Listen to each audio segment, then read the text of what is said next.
Before we continue, please subscribe and tell me where you're listening from. If you've ever waited by a phone that didn't ring, this one's for you. My name is Stanley Reed. I'm 65 years old. I live alone in a 2-bedroom on a street in Lincoln, Nebraska block where the mailboxes squeak. The porches still see people in lawn chairs in June, and winter settles on the roofs like a white apology. I worked numbers for Morrison and Associates for 30 years. Avoided the office cake because it always tasted like old frosting, and learned to enjoy quiet because it was cheaper than disappointment. The phone rang on a Thursday night in December, just as I was setting a shepherd's pie on a trivet. It was the kind of ring that slices through a house the way a sound does when it thinks it's the only thing that matters. Telemarketers love dinner, so do regrets. I almost let it go. Then I picked up Dad. 2 syllables that squeezed my chest like a vice.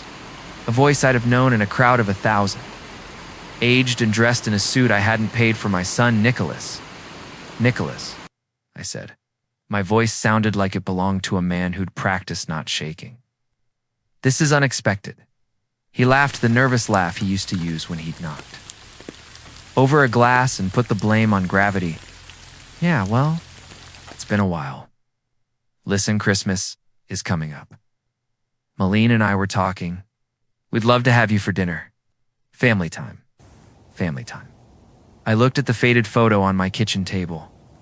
The one where he's 8 with a missing tooth, braces like tiny prison bars, and I'm 45 with hairline optimism. I swallowed a while. I repeated. You haven't returned my calls for 20 years, Nicholas. The birthday cards? The graduation gift I mailed? They came back unopened. Dad, come on. I've been busy.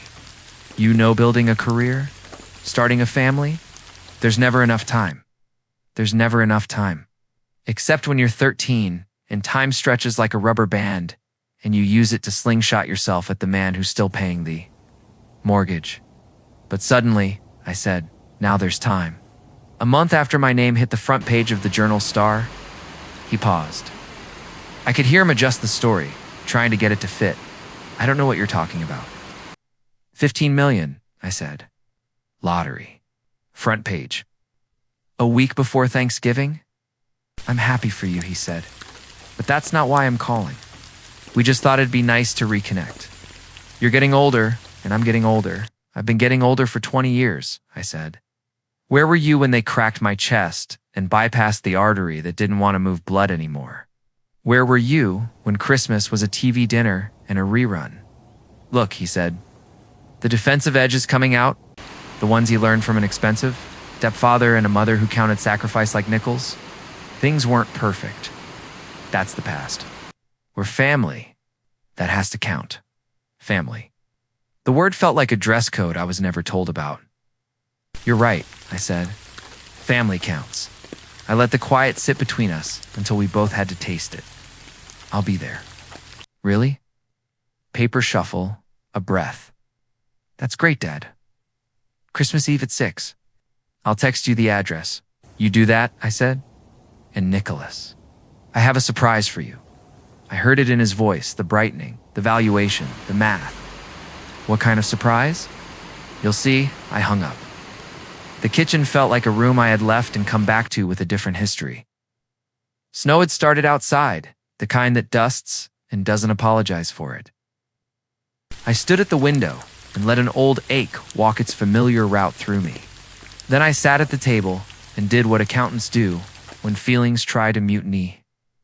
Made a list. 20 years earlier, snow had been thicker. So had the contempt. Malene, my ex-wife, had spread suitcases on our bed like open wounds. You're pathetic, Stanley. She was good at sentences that made themselves at home. 45 years old, and what do you have? A dead-end job, a mortgage that eats us, and dreams that never left your head. Robert treats me like a queen. Robert. Corner office, BMW, a handshake that probably came with a transaction fee. What about Nicholas? I'd asked, small on purpose, because large hadn't worked. He needs his father. He needs a winner for a father. The suitcase snapped, shut like a gavel. The divorce happened to me the way storms happen to houses. She had a lawyer with cufflinks. Mine had a coffee stain. She walked with the house, the car, and the early allegiance of a son who had learned that money makes doors open and sadness makes people leave rooms. Nicholas was 18. Old enough to choose? He chose her. Mom's right, he'd said. Teenage certainty painted on with that glossy finish only youth can get away with. Maybe if you'd tried harder. I tried. Sometimes trying looks like exactly nothing to anyone who isn't carrying the weight. Morrison and Associates paid enough to keep the lights on and the fridge honest. I sent birthday cards. I left voicemails that didn't get 2 ears. I wrapped a watch for his college graduation and got the box returned to me with a stamp that might as well have read, "Not at this address anymore. Try a richer door." And then, 10 months ago, I bought a scratch-off because the woman ahead of me in line at Quick Shop had a laugh that made the day feel silly. Silly felt like oxygen. 15 million. Lump sum. After taxes, 9-point-something million. I told no one at work. I took a quiet sabbatical and watched men who had been my colleagues guess. I called a lawyer. I bought a better coffee pot. I didn't move. People think money changes you. It doesn't. It just removes the noises that kept you from hearing yourself. I called my attorney, Elizabeth Parker Liz. She had a way of making legalese sound like a recipe. "Talk to me," she said when she picked up. "I need to set something," I said. "A trust. My house. The cash. I want to make sure no one can walk in with a smile and leave with my spine." She chuckled softly. "We can do that." We met the next morning in her office, where the furniture smells like wood polish and the windows know how to make you tell the truth. I wore the only suit I own that isn't a funeral suit. Liz wore competence. "Revocable living trust," she said, uncapping a pen. "Stanley L. Reed, trustee. Successor trustees someone not named Nicholas?" "You?" I said. She nodded. "Spendthrift provisions money goes where it's supposed to, not where someone can pressure it. Pour over will to catch anything you forget to put in. No contest clause. Updated powers of attorney. Health proxy. You have someone?" "Gloria," I said. "My neighbor. Retired nurse. A spine made of oak and a laugh that can shame a bad day. She already has my spare key and the habit of checking on me when the weather decides to be rude."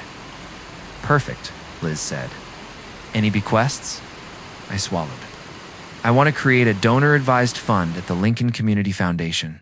Scholarships for kids whose parents are the kind of invisible I was.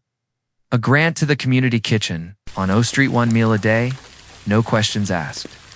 And a specific pot for medical debt forgiveness at Bryan West and family." She asked gently. "I have a surprise," I said. "It isn't cash." She tilted her head. "Say more." I pulled a plastic storage tub from my bag and set it on her desk. Inside, 2 decades of returned mail, envelopes stamped unclaimed, their edges softened by time. Birthday cards. A graduation watch box with a dented corner. A snapshot of Nicholas at 8, folded at the crease where his smile sits. "I want to get up from Christmas dinner and put this on their table," I said. "But the surprise isn't just that. I want to tell them I've placed everything in trust, that nothing is theirs by default, that there's a path back to me that looks like time and humility and sweat, not a check." Liz nodded. Her eyes carried sympathy and steel. "You're not using the money to punish. You're using it to define." "Exactly," I said. "I'm tired of being the empty chair people toss coats on.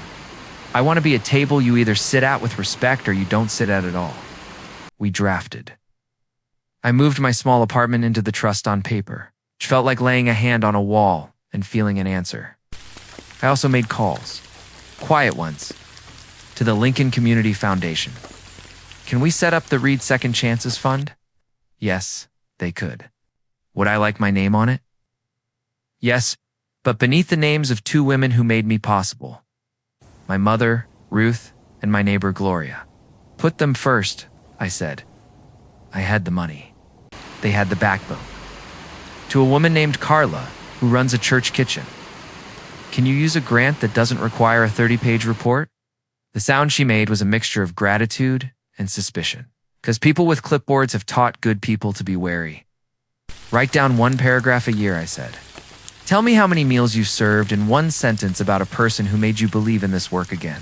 To the university. K. Anonymous gift to the nursing program, I said. In honor of nurses who bring blankets at 3 a.m. and call you hun like it's medicine. Gloria. Cried when she found out and scolded me for making her mascara do. Math 2. The community center on North 27th. You have kids who age out of after-school programs at 12. Let's fix that. Buy them time. Buy them a room where they can be loud without breaking. Put my foundation's name somewhere small. Put the kids' art big. The week went by in lists and signatures and the quiet hum of a plan that had finally found its shape. Then I called a man named Alan Church. He's not a pastor. He's a mediator who looks like he could talk a cat into a bath. I told him I wanted a witness at Christmas. He asked if I wanted a referee. No, I said. Just a memory with a tie. He smiled through the phone. I can sit in a corner with a spiral notebook and write down what people said. If they ask, I'll say I'm here to help you remember. Perfect, I said. Wear a sweater that looks like you care about eggnog.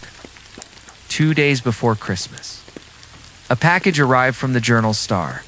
10 copies of the November front page with my eyes looking like I was trying to figure out where to put my hands. I put the papers under the tub of returned mail in my trunk. I wrote 2 letters, one to Nicholas, one to Malene. I sealed them and taped them under the tub. You plan for weather. You planned for people. On Christmas Eve, I ironed a white shirt until it remembered why it was made. I put on the blue tie from a wedding that didn't last.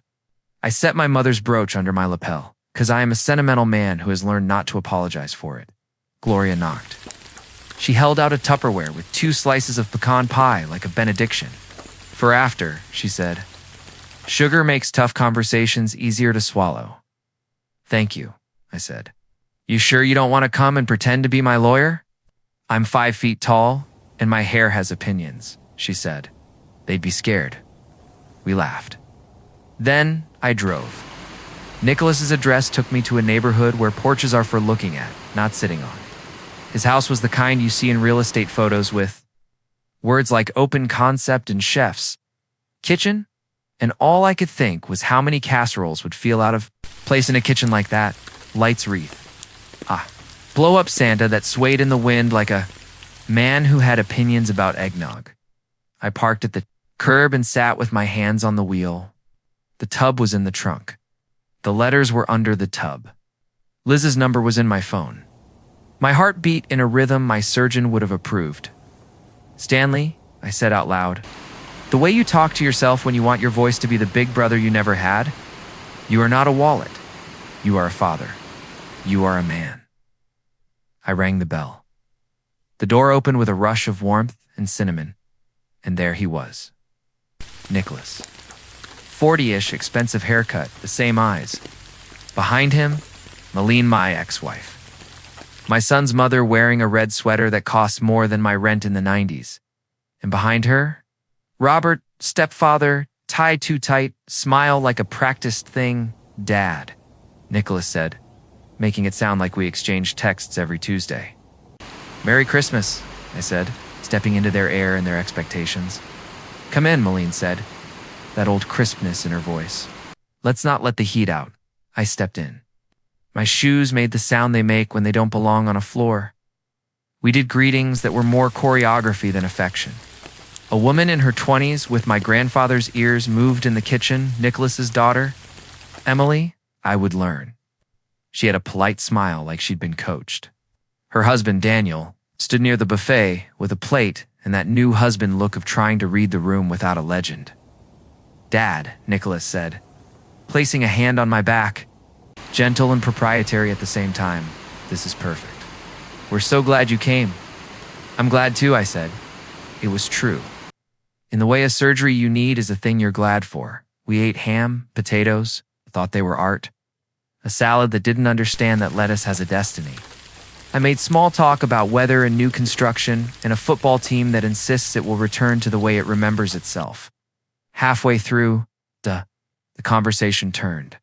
They let it like a car drifting into a lane it liked. So, Robert said, dabbing his mouth with a napkin like he was auditioning for a commercial about fiber. We read the good news. Quite a blessing, I smiled. It is. What are your plans? Nicholas asked, eyes bright. Investments? Real estate. I know a guy. Of course you do, I said politely. I have a lawyer and a plan. We should talk about family planning, Malene said, and somehow made the phrase sound like a court order. Estate work. It can be confusing at your age. At any age, I said. I brought a surprise. But let's do dessert first. We have pecan pie, Emily said. A little too quick, like she wanted to save me from something. Wonderful, I said. I brought some too. In Tupperware. Cute, Malene said. We ate dessert. The cinnamon made everyone feel warmer than they were. I asked about Emily's job HR at a hospital. She rolls her eyes a lot.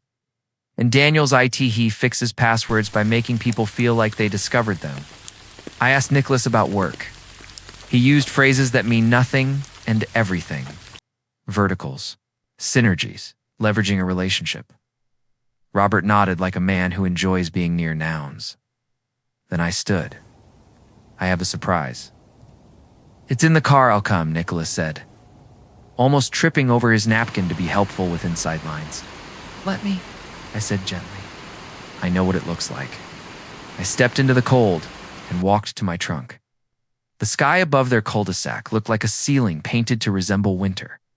I opened the trunk, lifted the tub, and felt its weight the way you feel a box filled with years. I carried it in. The door made a sound like it had opinions. I set the tub on the dining table where the ham had been, next to a bowl of unused cranberry sauce. Malene raised an eyebrow. What on earth is that? Receipts, I said. In a mirror, Nicholas laughed, a hair too loud. Dad, I lifted the lid inside, my own history sealed, stamped, and sent back to me by a postal service that knows people better than any of us do.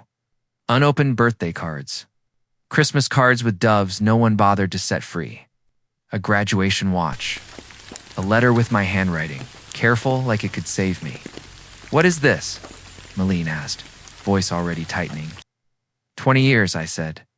Of me talking to people who decided not to talk back?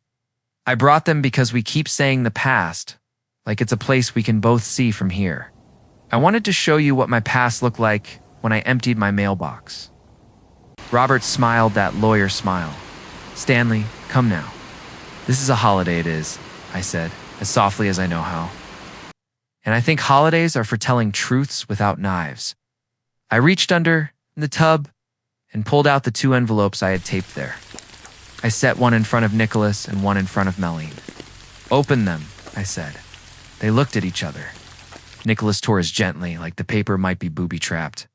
Malene slid a nail under the flap, like she was opening a catalog. They read. Their faces did the thing faces do when the math changes. Nicholas's letter read, Nicholas, I placed my assets into a revocable living trust. I am the trustee while I'm breathing and thinking. Elizabeth Parker is my successor trustee if I can't or don't. The trust includes spendthrift provisions.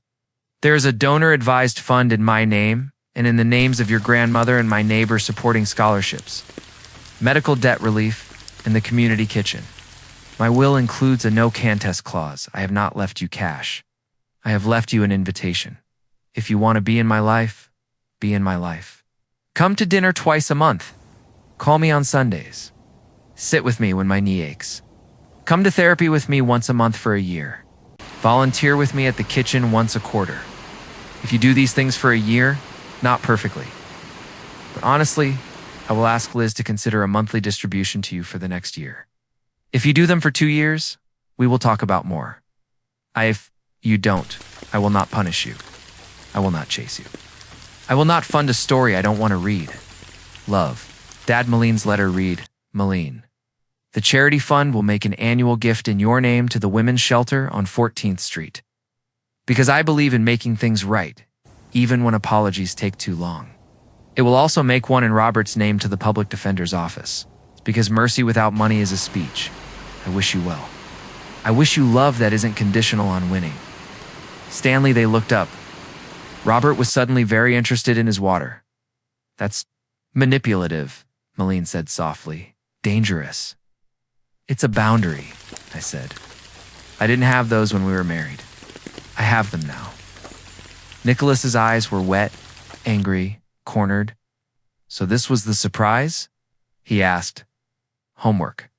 No, I said, and put one more envelope on the table. I slid it to the center, between the pie plates and the centerpiece that tried too hard. It had the Lincoln Community Foundation logo on it. Open it, I said.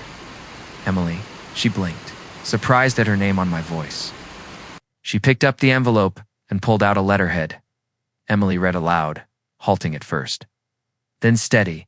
The Reed Second Chances Fund is pleased to award the inaugural Ruth and Gloria Nursing Scholarship to Emily Reed. For the University of Nebraska College of Nursing, full tuition books and a living stipend for 4 years. Contingent on academic progress and volunteer service at Brian West. Silence, the good kind. The kind where something breaks in the right way. I don't, Emily started. I'm in HR. You said last year you wished you'd been brave enough to pick nursing, I said. You can pivot. Or, if you don't want to, we'll pick another recipient. Not everything is a test. Some things are just a door. You choose.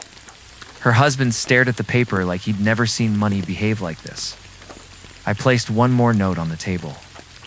And there's a separate grant to Daniel, I said. It's certifications paid.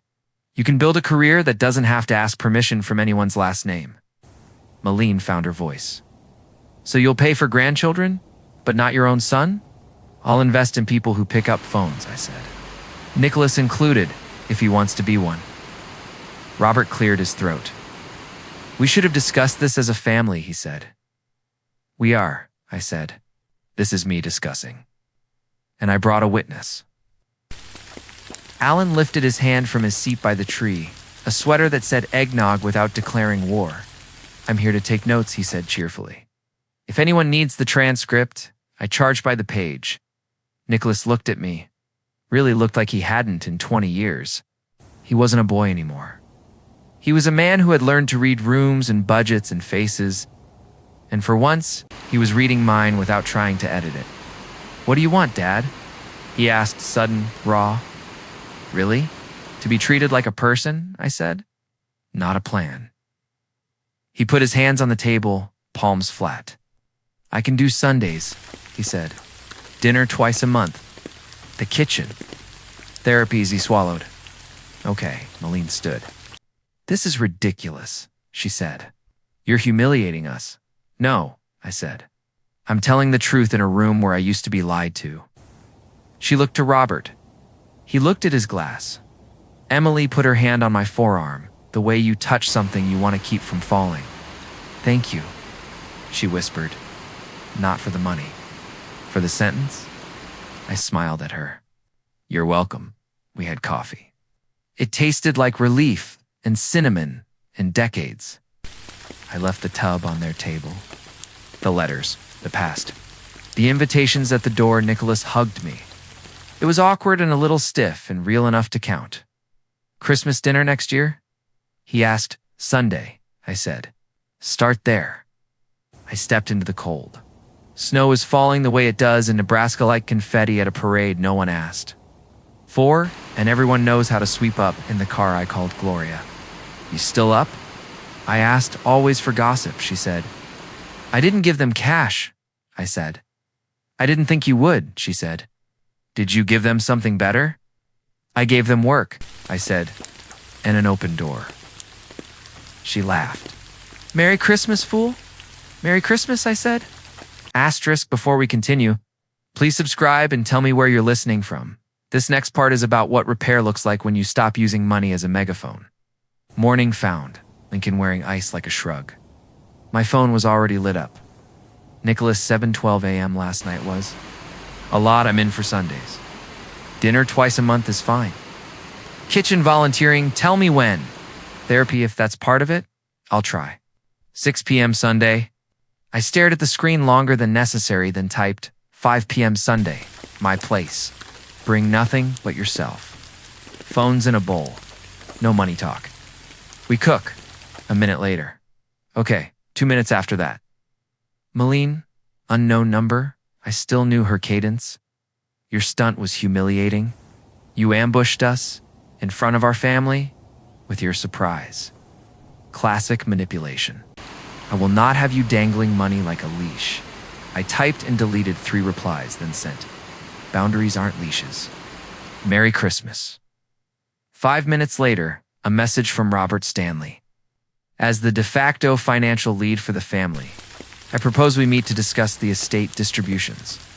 In a prudent family office structure, Emily's scholarship is generous, but ad hoc philanthropy can undermine cohesive planning. Lunch today? I wrote back. I already have an office. It's Elizabeth Parker's. No distributions today, tomorrow, or for the foreseeable future. Emily's scholarship is between her and the foundation. If you'd like to make a gift to the public defender's office in your name, the letter is in your mail. No. Merry Christmas. I put the phone down, made coffee too strong for polite living, took out the Tupperware Gloria had pressed into my hands. Pecan pie for breakfast. I'm not sorry. The doorbell rang at 10. A shadow loomed through the frosted glass. Robert, in a coat that looked warmer than it was kind. I opened the door halfway. It's Christmas Day, I said. This won't take long, he said, pushing a smile he'd probably practiced in the mirror. I stepped aside because I am still Midwestern. Even when I'm fending off a board meeting, he looked around my little living room as if measuring it for renovations. He sat when I didn't offer him a seat. Stanley, what you did last night, heroic to you, perhaps, but destabilizing. We have grandchildren to consider. Expectations. Needs. Expectations, I said. Needs? You mean a plan where my money makes your calendar easier? He folded one leg over the other like the conversation had already bent. I mean structure. A vehicle where we can channel your impulse to give into something sustainable with us at the helm. Family office. It's efficient. I'm efficient, I said. My lawyer is efficient. The trust is efficient. Do you know what's not efficient? 20 years of postal ink that says unclaimed. Robert's smile flickered. We all regret the past. No, I said. Some of us regret what the past cost us. Others regret that the past is now inconvenient. He took out a pad legal yellow, of course. Your no contest clause won't hold up if you act capriciously. I'm acting specifically, I said. There's a donor-advised fund with recurring grants. There are rules. There's an invitation for your stepson to act like a son. The only caprice here is the assumption that my money fixes a 20-year conversation you decline to have. He tried a different angle. Nicholas feels tricked. Nicholas can feel however he feels, I said. He also texted me this morning. He's coming Sunday. We're chopping onions together. You'd be welcome if you could be kind for 2 hours. Can you? He stood, which is a trick men use when they want to make the air feel like theirs. We'll see you in court if this becomes punitive, he said. Then I'll see you in the foyer of the courthouse, I said. With a binder full of dates and a mediator who took notes on my living room rug. Merry Christmas, Robert. He left, coat offended. Dignity intact only because men like him can't imagine losing it. I called Liz. He came, I said. Of course he did, she said. Do nothing. Send me nothing. Enjoy your pie. See you Tuesday to sign final copies. Gloria knocked 10 minutes. Later with an extra container of mashed potatoes like penance. How bad? She asked. Like a man who orders his omelets with lines from a deposition? I said. She snorted. Make him bring eggs next time. You breathe. You mop the kitchen floor even if it doesn't need it. That's how you push bad men out of a good house. We mopped. We refolded dish towels that had nothing wrong with them. We did small things that make big people bearable. The first Sunday at 4:48 p.m. I put a bowl by the door blue ceramic from a craft fair. I can't remember. Phones here. Use if ambulance. That was the sign I wrote on an index card. Because rules live better when they look like they were written by a hand, not printed by a sermon. At 4:59, a knock. I opened the door to Nicholas in a jacket too thin for the weather and eyes too tired for someone who had slept in a house with a thermostat. That never lied. He looked at the bowl, then at me, and placed his phone inside without sighing. I told Malene 5:30, he said. Like a man negotiating a ceasefire on two fronts. This one is just us, I said. He swallowed a reply. Okay, I pointed to the counter. Apron, onion, knife. We're making shepherd's pie. We'll cry either way. Might as well be onions. He hesitated. Reached for the string apron blue and white checks. My mother's Anne tied it very badly. I retied it. The gesture took me back 37 years to a kitchen in a house I can't afford anymore, where a boy with stick legs stood on a chair and shook salt like a storm. What are the rules? He asked, a little wary. Simple, I said. Use the bowl for your phone. No money talk. No history as a weapon. I remember as a loud, you always is, and it's okay to say you're mad. It's okay to say you're tired. You wash as you go. You can leave if you need to. So can I? He nodded like I was giving him the instructions to prime a pump. What if I mess up the onions? He asked. We'll eat ugly onions, I said. Repair, not revenge. He started chopping. Badly. Then less badly. By the time the carrots made their cameo, his hands looked like they remembered that food has math too. You really want me to go to a soup kitchen? He asked, eyes on the board. It's a community kitchen, I said. Carla runs it. No sermon with your soup. You serve. You wash. You listen. You don't fix anyone. Not even me. I don't know how to do that, he said. You didn't know how to do this either, I said, nodding at the onions. You're learning. We moved around each other without bumping too much, the kind of choreography you only get by doing it wrong a few times. He mashed potatoes with too heavy a hand. I thinned them with cream and a joke about my cardiologist. He laughed. It was a sound I'd kept in a cupboard for 20 years and had started to believe I'd imagined. We ate at the little table that still pretends it can seat four. Grace. Simple. Thank you for food, I said. For knives that get sharp and get dull and get sharp again. For repair that is slow and real. Halfway through, he put his fork down. I didn't think you were going to show up last night, he said. I didn't think you were going to invite me, I said. Why now? He asked. He didn't mean the money. Maybe he did. He meant the letter. The terms, because I learned something your mother never made space for me to learn, I said. Boundaries are not punishments. They're promises to yourself. I promised myself I'd stop buying love. I promised myself I'd feed people who were hungry and stop feeding stories that were. He thought about that in the way accountants do quietly, with a pencil in the mind. Okay, he said. I can do Sundays. The kitchen is Saturday, I said. 10a.m. I'll go, he said. Even if it's awkward, it will be, I said. Good thing you like awkward. He rolled his eyes like a sun. It felt like a parade. As he washed dishes, he said it. The sentence that changes more than getting rich ever will. I'm sorry, he said. Not for last night's. Not liking your surprise. For the 20 years, I didn't let him off easy. I know, I said. Thank you, then. Keep saying it was Sundays. He nodded. Deal. He took his phone from the bowl, checked it like a man checking a wound that isn't bleeding anymore, and put it back. Who's the witness guy? He asked, a grin edging in. Alan, I said. He'll come when I ask. He writes things down. I like having someone who writes things down. Nicholas smiled. You would. Saturday at the kitchen, the next morning. We pulled into the lot behind the church on 12th and Sumner, where Carla's kingdom lives. The sign out front says community table in block letters. No Bible verse. No donation thermometer. Just a hand-painted spoon. Inside, steam and voices. People who don't like asking for help, and people who have learned to accept it. The smell of chili and bleach. Carla, her hair in a scarf that could cheer up a rainstorm, hands us aprons with the efficiency of a triage nurse. You read? She asked, scanning the room and recognizing me anyway.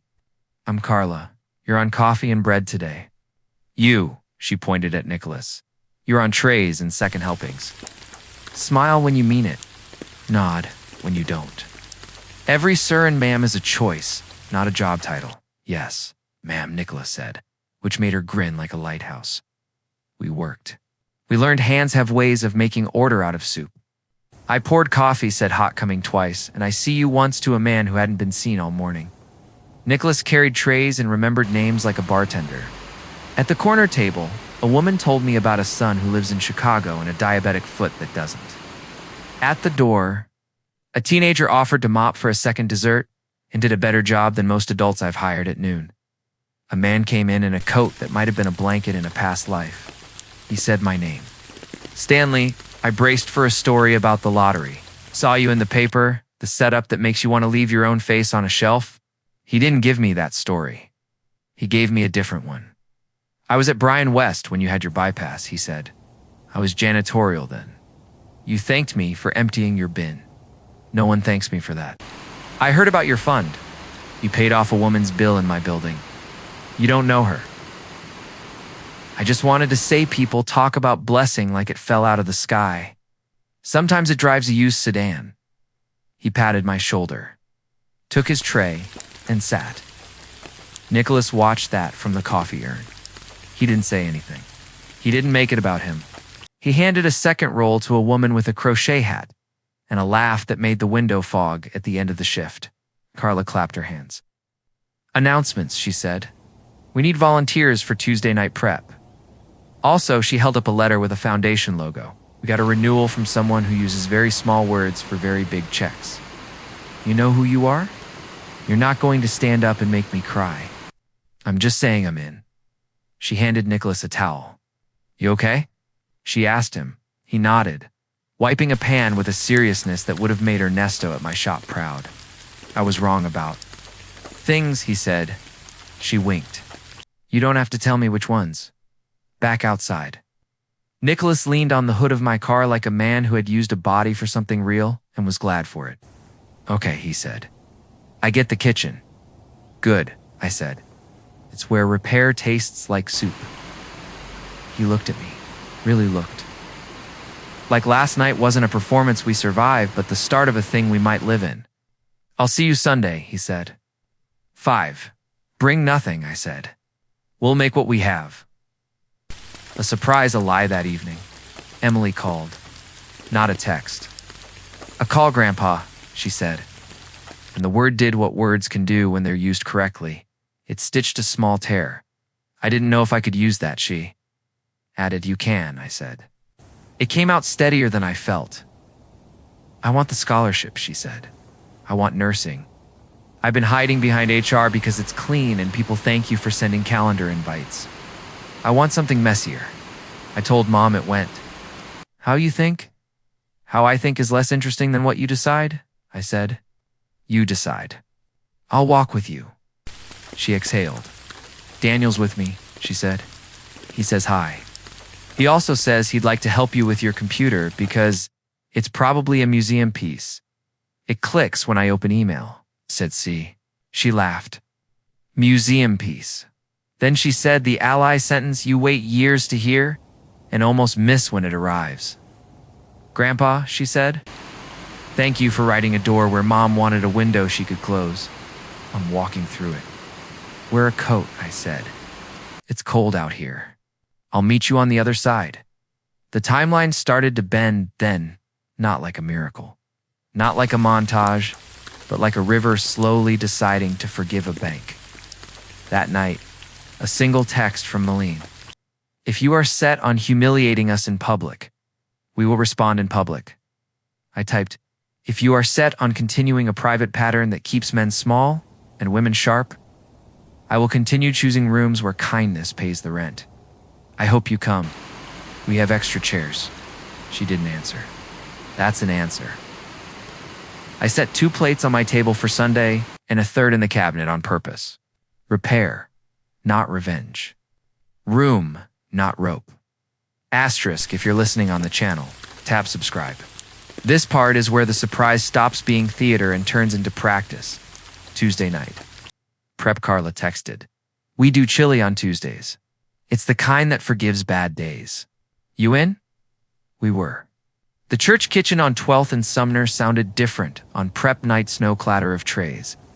Just knives, simmer, and the low conversation people use when they're doing something good on purpose. Nicholas tied on an apron like a man who now knew how to make a knot. Onions? I asked, sliding him aboard. Bring them, he said. We worked in the quiet that kitchens teach. At the far sink, a gray-bearded man in a Cornhusker's cap rinsed beans and hummed a hymn like he didn't know he knew it. He glanced over. You're Reed's boy, he said to Nicholas, then corrected himself. Reed's man. Used to be the boy, Nicholas said, half-dash smile. The man chuckled. I refed your youth basketball once. You were all elbows and hope. Your dad ran the concession stand. We used to laugh that he counted change like he was auditing heaven. He winked at me. Never shorted a soul. Nicholas's knife paused on the board. He was there, he asked, not snide genuinely, like someone had told him winter was optional. And now he wasn't so sure. Every Saturday, the man said. Brought a thermos and those little powdered donuts. Made sure the kids who forgot quarters didn't forget sugar. Nicholas swallowed. His eyes misted, then he blinked it back and went back to onions. The crack showed and didn't break. Carla saw it. She said nothing. She slid him a fresh apron like she was handing him a handkerchief and kept stirring. Emily's choice on Wednesday. Emily came by my apartment with a folder like students carry when they're daring themselves. Daniel was with her, one hand on the small of her back knot ownership. Anchor, I did it, she said, and put the folder on my table. UNMC College of Nursing Lincoln Division. Conditional acceptance, pending to spring prereqs. The letter offered words like cohort and clinicals, and a track that made her eyes light. Mom lost it, she said. Breathless. She said, why would you give up a good job for scrubs and 12-hour shifts? You'll hate it. Daniel will leave. Grandpa is manipulating you. And I asked. I told her I don't want a life that looks good on Facebook and feels bad on Tuesdays, Emily said. I want the bad Tuesdays you get when your feet hurt because people lived because you showed up. She laughed. Half embarrassment, half glory. That sounded dramatic. Sorry, it sounded like someone who knows herself, I said. I like her. Daniel slid a printout across the table. CompTIA Network Plus, Security Plus AWS, SAT calendars. I'm booking exams, he said. Your grant covers fees. I'll do nights. I felt something in my chest that had been aching for so long it had gone quiet start to thaw. Proud of you, I said. It came out crooked, a beam I wasn't sure would hold. It did. Malene's counter-move, the invitation, came on thick cream paper with a font that tries to make people behave. Please. Join us for a family planning lunch with counsel. Caldwell and Pierce, LLP, December 28th, 12:30 p.m., the Capitol Grill. IRS VPD. I will attend. My counsel will be present. Liz chuckled when I forwarded it. Of course, she said. I'll wear shoes that make lawyers behave. The Capitol Grill knows how to lay out. Linen that could make a man apologize without knowing for what. Malene arrived in winter white, Robert in blue power. Nicholas in a suit that said he'd tried, Emily in a sweater with a stethoscope pin subtle as a sunrise. Daniel in a blazer borrowed from someone with wider shoulders. Stanley, said a man with a haircut that cost a negotiation. I'm Thomas Caldwell. Family counsel. Elizabeth Parker, Liz said, shaking his hand firmly. Not family counsel, Stanley's attorney. He smiled like we were all going to be reasonable. We're excited to discuss a family office structure. With your windfall, the tax implications stop, Liz said gently. Mr. Reed has a revocable living trust. Certificate here. She slid a crisp, concise 2-page document across the linen. Successor, trustee, spendthrift provisions, no contest clause. A donor-advised fund is established. Communications regarding his finances go through my office. Caldwell glanced. He has eyes that can read a contract in a room. Understood, he said, masking disappointment with oatmeal politeness. He lifted a leather folder. Still, We drew up a simple family gift agreement that I said is not going to happen. Malene leaned forward. It's 4/5/29s for potential future grandchildren, she said, sweet as poison. And a small monthly stipend so Nicholas can focus on smile, I offered. He can do that for free. I turned to Caldwell. Did she tell you I was a deadbeat for 20 years? Caldwell went still. Robert shifted like a man who wants to be anywhere but here. I slid a stapled packet onto the linen photocopies of a ledger with the State of Nebraska's seal. Child support payment history, Liz said, tapping the header. From the Nebraska Child Support Payment Center. Every payment, every date. Paid in full. 0 arrears. Paid through the date of emancipation. Additional voluntary payments checked, documented, plus attached letters showing Mr. Reed paid toward Nicholas's tuition his freshman year before being told his money was no longer welcome. The pages did the work. Caldwell read. He cleared his throat carefully. Mrs. Whitmore, he said, turning slightly, this affects any claim you'd consider making. Malene colored high on her cheekbones. You're dredging up the past, she said to me, controlled, tight. Old grievances to avoid basic decency now? I'm setting the record so we can stop acting in a play someone else wrote, I said. I am not a deadbeat. I am a man who paid what a court asked and more. I am a father who sent birthday cards that came back unopened. Nicholas had the packet in his hands. He didn't look at me. He read it like a man reading a lab result he didn't want and needed. He found a Lena-canceled check copy, where the memo read, Nicholas's books, fall quarter. He pressed his lips together and inhaled slow and harsh. Caldwell closed his folder. I'm withdrawing the gift agreement, he said. This is not appropriate, he stood. If you need estate help in the future, my door is open, Mrs. Parker. Pleasure. He left his card and the table in some dignity. Malene straightened, staring at Nicholas like he might be a lifeboat ignoring orders. We can still know, Nicholas said. Not loudly. Finally. No, Mom. He looked at me. I knew a story. It was comfortable. I kept it because it made me right and him wrong. That's not. It wasn't true enough. Robert dabbed his mouth in the way men do when they want to hide behind linen. This could have been handled privately, he said. It was, I said. For 20 years, Emily reached across, put her hand on my wrist under the tablecloth, and squeezed therapy-session 1 Holly Grant LMFT, had a waiting room with plants that thrive on neglect and chairs that invited honesty, tissues everywhere, like everyone else paid them forward. She invited us in with a smile that told me this wasn't her first father-son knock. Ground rules, Holly said, settling in. We tell the truth without throwing it. We speak in I sentences. We can pause. We'll end each session with one thing you appreciated and one thing you'll try. Nicholas nodded. I did too. The tissue box gave me a look. Start small, Holly said. 2 truths and a wish. I took the bait. Truth, I said. I felt discarded. Like a jacket hung on a chair at a party hosted by people who forgot to invite me. I swallowed. Truth.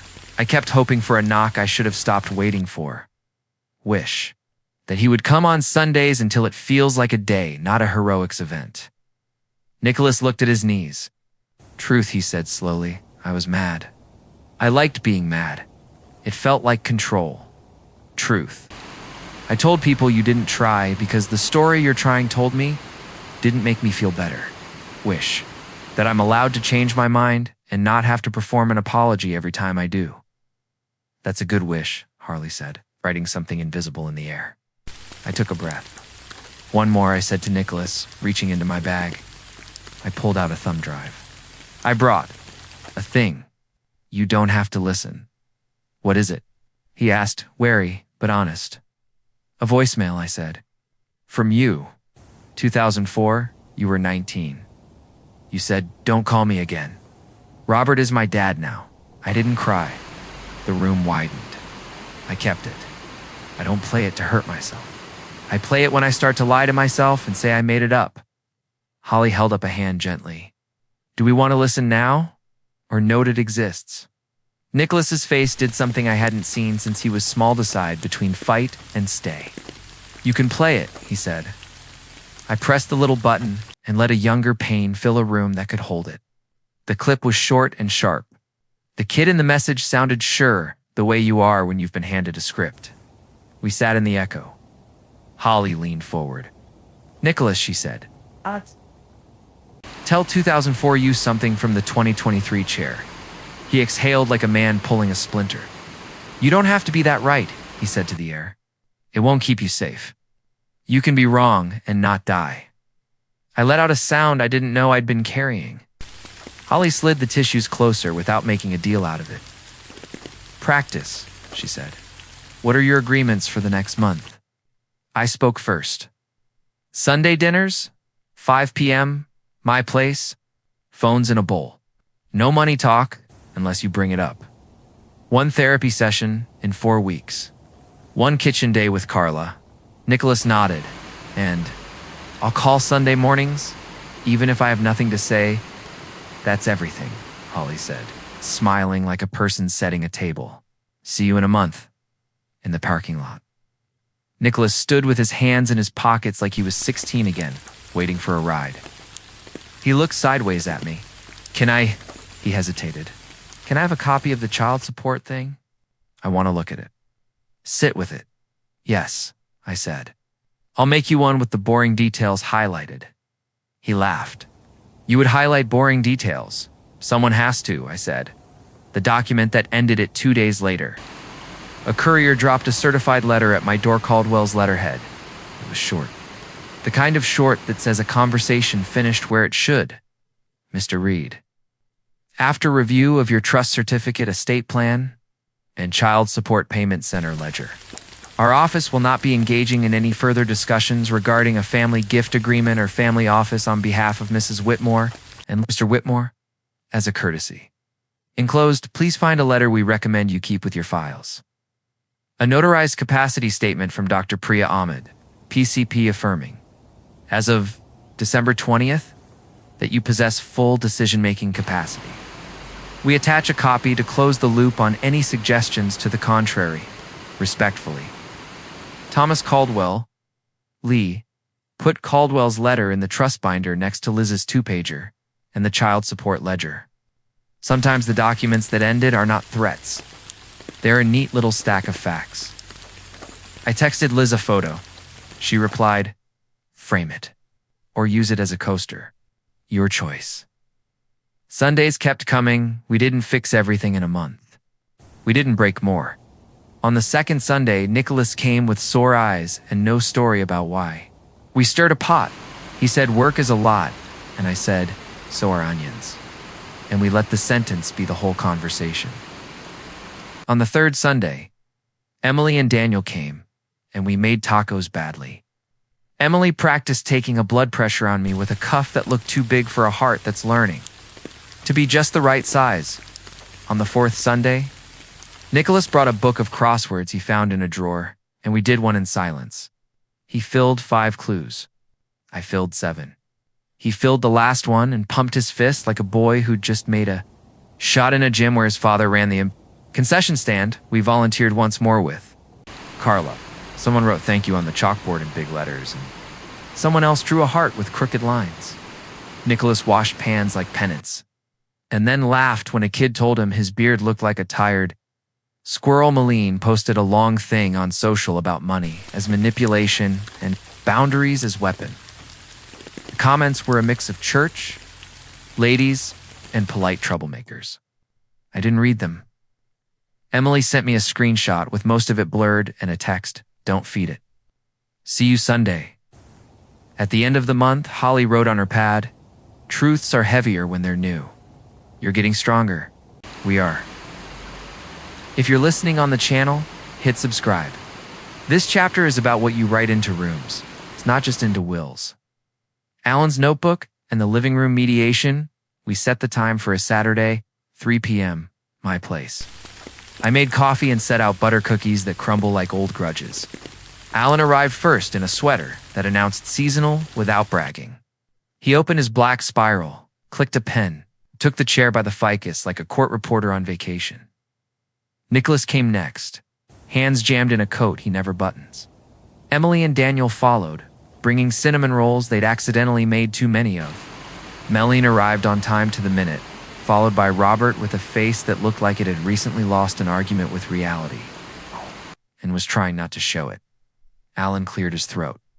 "Rules," he said, warm but unmistakable.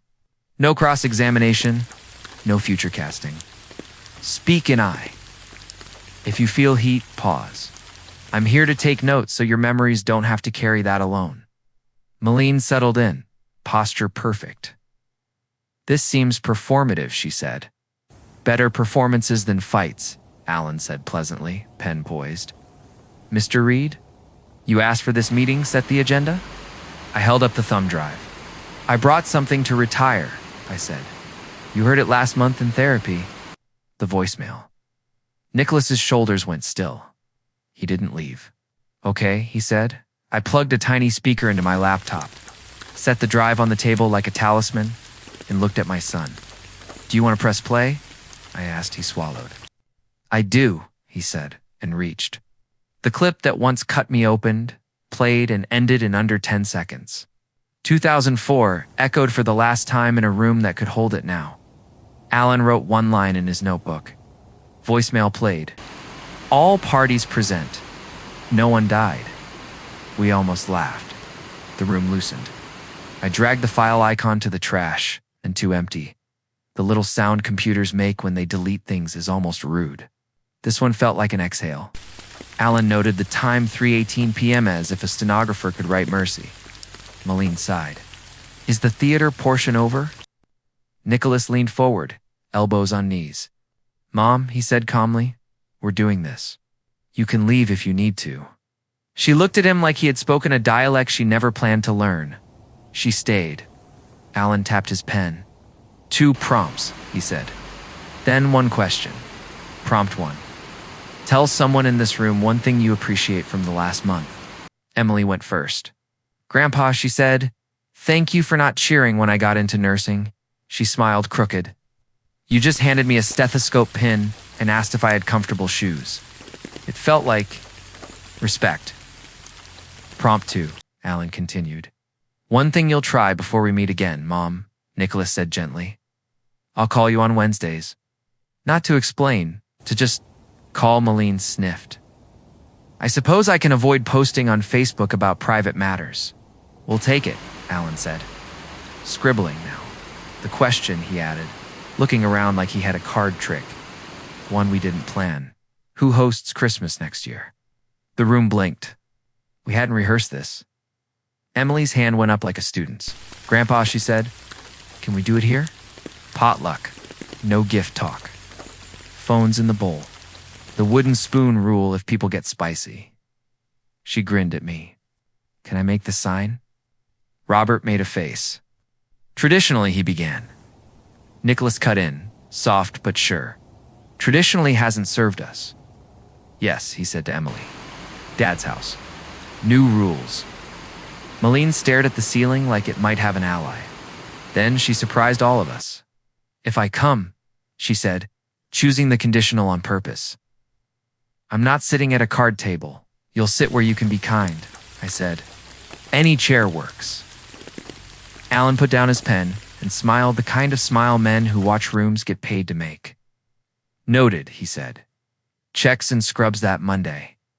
A cream envelope landed in Robert's mailbox, and by the grace of small-town gossip and a helpful neighbor, made its way to my table too. He brought it over, brows pinched.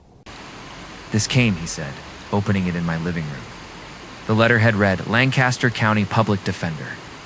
The first line, "Thank you for your leadership gift, made through the Reed Fund, in honor of Robert Whitmore, to expand indigent defense capacity in 2024. Robert read it twice. "I didn't?" "I did," I said. "In your name like I said I would. You can match it.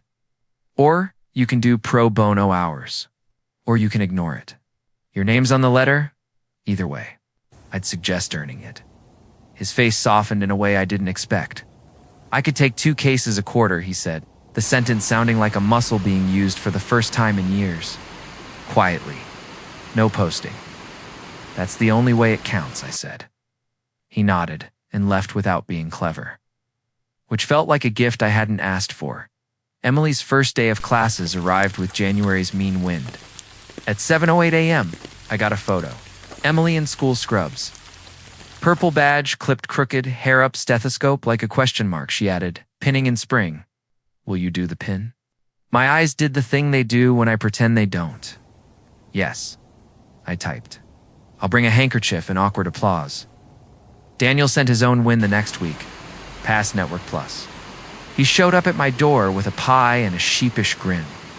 Telling me he had 3 interviews and a stomach full of bees, we sat on my couch and practiced interview questions while the radiator clanked like an old uncle that shouldn't be listened to and is charming anyway. He left with his tie on straight and the sentence I wish someone had given me at 25. You don't have to pretend you know everything. Know what you know. Name what you don't. Offer how you'll learn. The will that is endless called to say the last trust papers were signed. Sealed, indexed, and boring. She likes boring. So do I. One more piece, she said. Do you want to add a letter of wishes? Not legally binding. Morally helpful. To your successor trustee, would you want them to consider if someone waves tears at them? We wrote it in plain English. Dear trustee, please prioritize consistent relationship over episodic apologies, service over spectacle, hours at the kitchen greater than holiday posts, health and education over lifestyle. Small, predictable support over windfalls. If Nicholas keeps Sundays in service for 2 years, consider a modest monthly distribution that doesn't interrupt the shape of his life. If he stops, stop. If Emily needs tuition, pay the school directly. If Daniel needs suits, pay the testing center. If Malene asks for anything, give in her name to the shelter. If Robert asks, tell him to send an invoice from the public defender's office for coffee. Warmly. Stan Lewy, put the letter behind the trust tab. It felt like tucking instructions under a casserole in foil. The dinner where family comes a room you earn. March turns snow into slush and slush into that ugly hope Nebraska specializes in. On a Sunday, we did a rehearsal dinner for next Christmas. Phones in the bowl.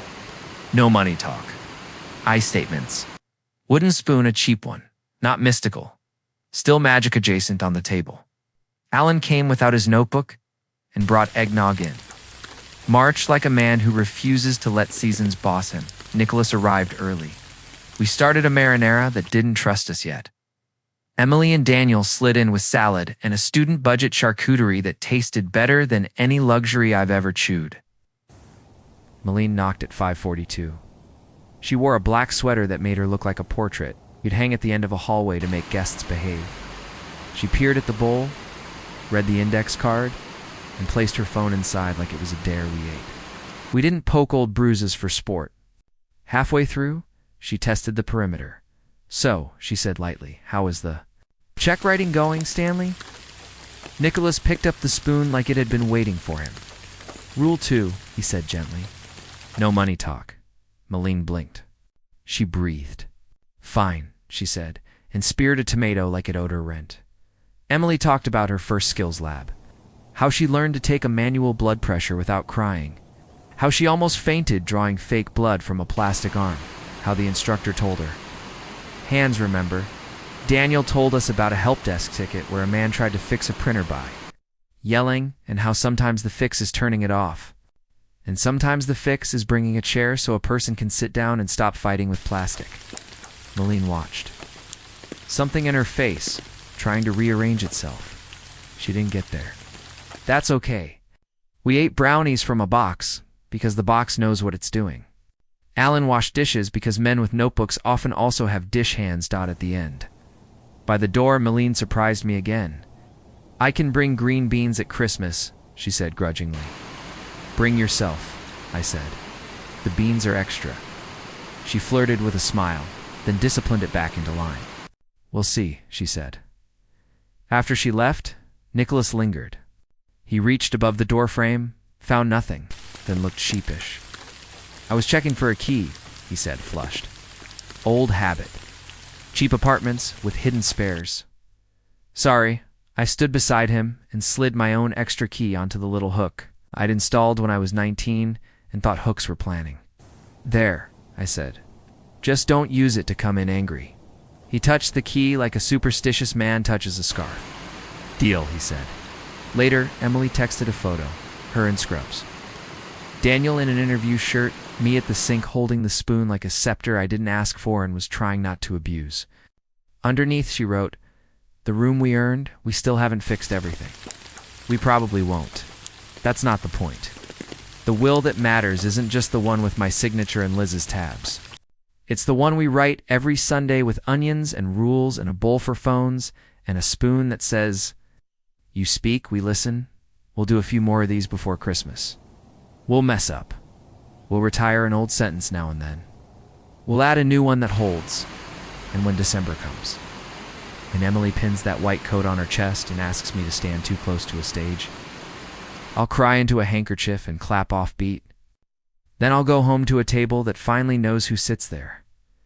Asterisk on a Tuesday in April. My heart muttered old complaints. Not pain pressure, a hand on my chest that wasn't mine. Gloria drove me to Bryan West in a storm that turned streets into secrets.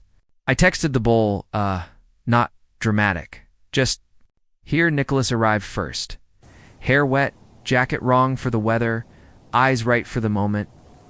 He didn't ask about money.